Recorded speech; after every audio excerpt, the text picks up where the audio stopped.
Alhamdulillah alladzi an'amana bi ni'matil imani wal islam. Asyhadu an la ilaha illallah wa asyhadu anna Muhammadar Rasulullah. Wassalatu wassalamu ala asyrafil anbiya'i wal mursalin wa ala alihi wa sahbihi ajma'in.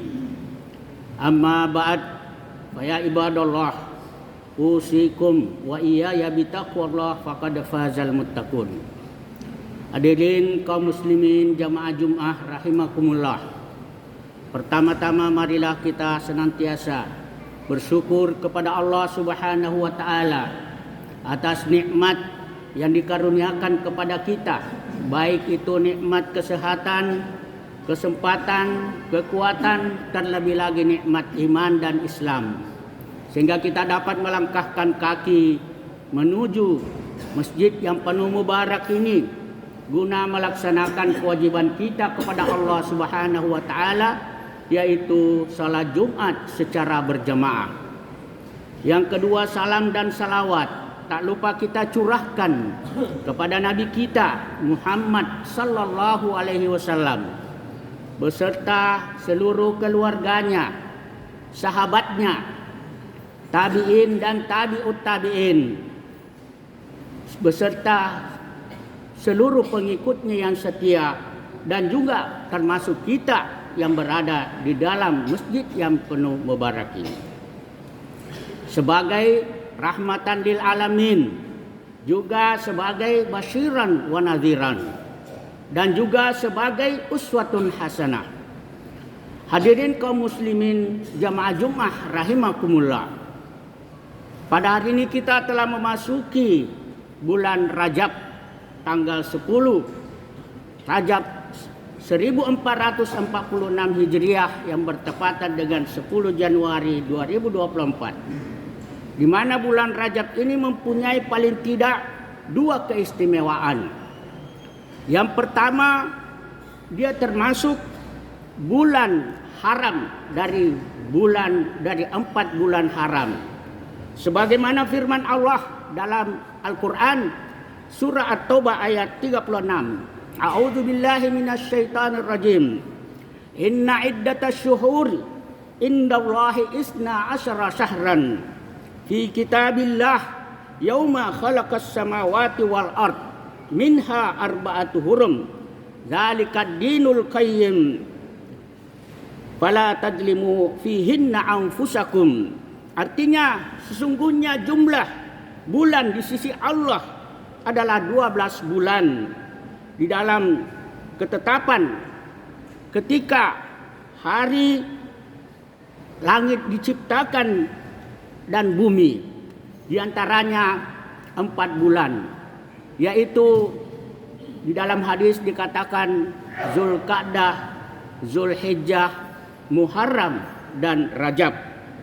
Maka itulah keputusan agama yang lurus. Maka janganlah kamu berbuat aniaya pada dirimu pada 4 bulan tersebut.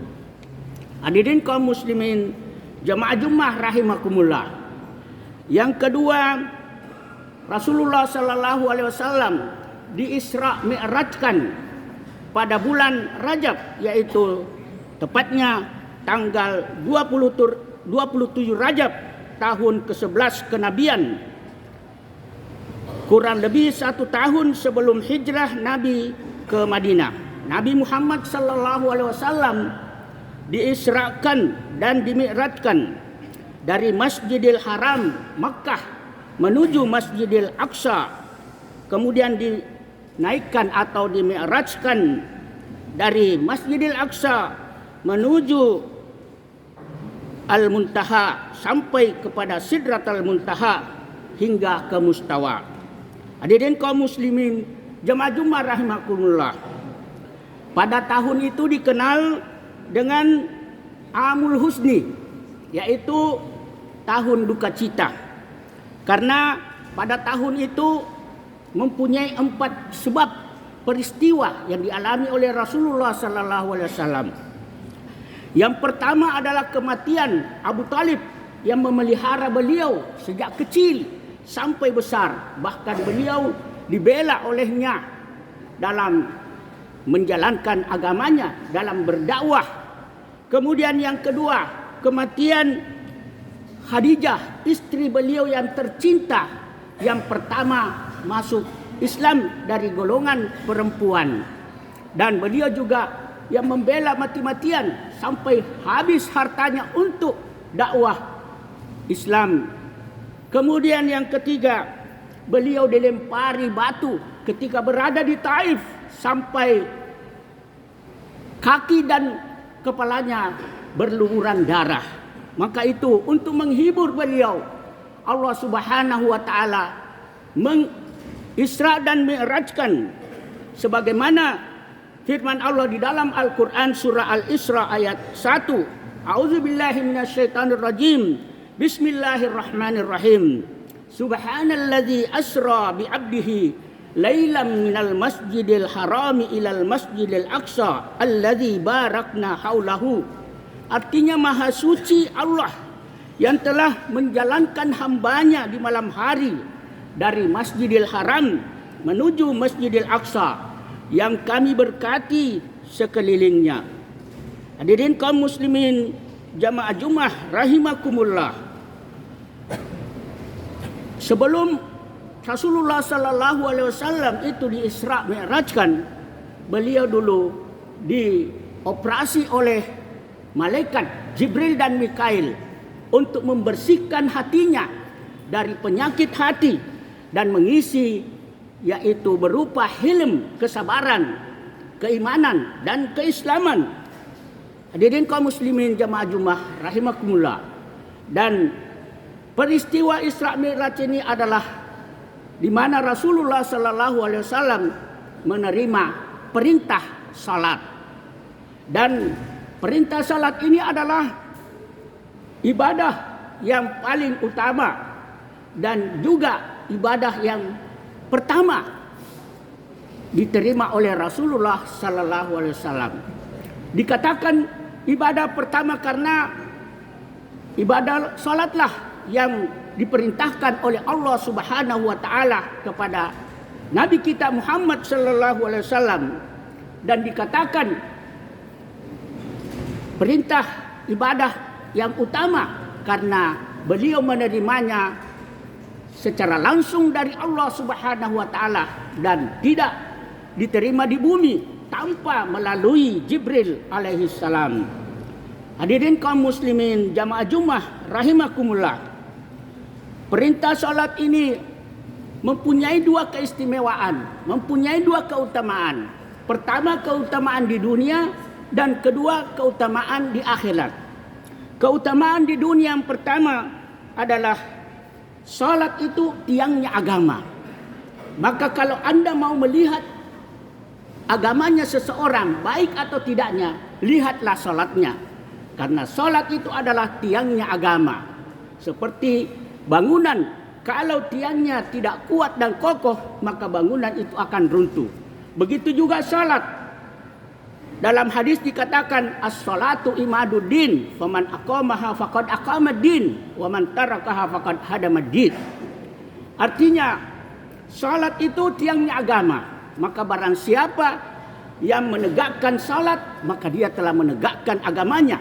Dan barang siapa yang meninggalkan salat, maka dia telah meruntuhkan agamanya. Hadirin kaum muslimin jamaah Jumat rahimakumullah.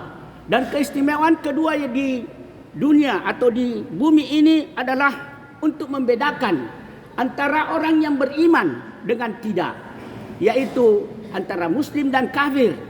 Karena di dalam hadis Rasulullah mengatakan al-ahdul ladzi bainana wa bainahum as-salat faman tarakaha faqad kafar.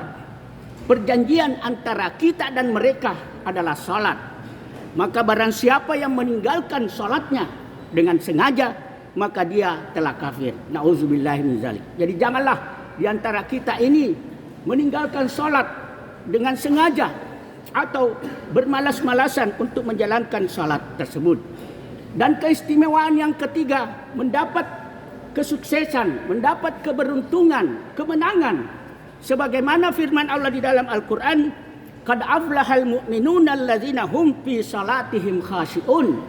Artinya telah beruntunglah, telah menanglah orang-orang yang beriman dan khusyuk di dalam salatnya. Jadi mari kita lakukan salat itu dengan baik, dengan khusyuk, dengan penuh keikhlasan, secara ridha karena Allah semata-mata. Hadirin kaum muslimin jamaah Jumat rahimakumullah. Dan keistimewaan yang kedua yaitu keistimewaan di akhirat, yaitu apabila salat kita ini baik, maka seluruh perbuatan juga kita ikut baik, sehingga bisa menyelamatkan kita hidup di akhirat. Sebagaimana Rasulullah mengatakan di dalam hadisnya, awwalu ma yuhasabu bihil abdu as-salat, fa in saluhat saluha sa'idu amali, wa in fasadat fasada sa'idu amali. Yang pertama kali dihitung nanti di hari kiamat itu seorang hamba adalah salatnya. Maka apabila baik salatnya, maka baiklah seluruh perbuatannya. Tapi apabila salatnya buruk, maka buruklah seluruh perbuatannya. Begitu juga kalau salat ini tidak sempurna, maka tidak sempurna juga amalnya. Tapi kalau salatnya ini sempurna, maka sempurnalah amalnya, sehingga diterima salatnya beserta amalnya di hari kemudian. Yang kedua yang menyebabkan orang masuk neraka atau tidak adalah salatnya. Maka apabila dia melakukan salat, maka dia selamat dari siksa api neraka. Tetapi kalau dia meninggalkan salat dengan sengaja, maka na'udzubillahi min zalik. Sebagaimana firman Allah di dalam Al-Quran surah Al-Mudaththir ayat 42 dan 43, ma salakakum fi saqar qalu lam nakum minal musallin. Apa yang menyebabkan kamu masuk neraka? Maka mereka menjawab, kami dulu tidak melakukan salat. Na'udzubillahi min zalik. Kemudian yang ketiga, mencegah perbuatan keji dan mungkar. Karena dengan salat yang benar, salat yang khusyuk, salat yang baik, itu bisa mencegah, yaitu dari perbuatan keji dan mungkar.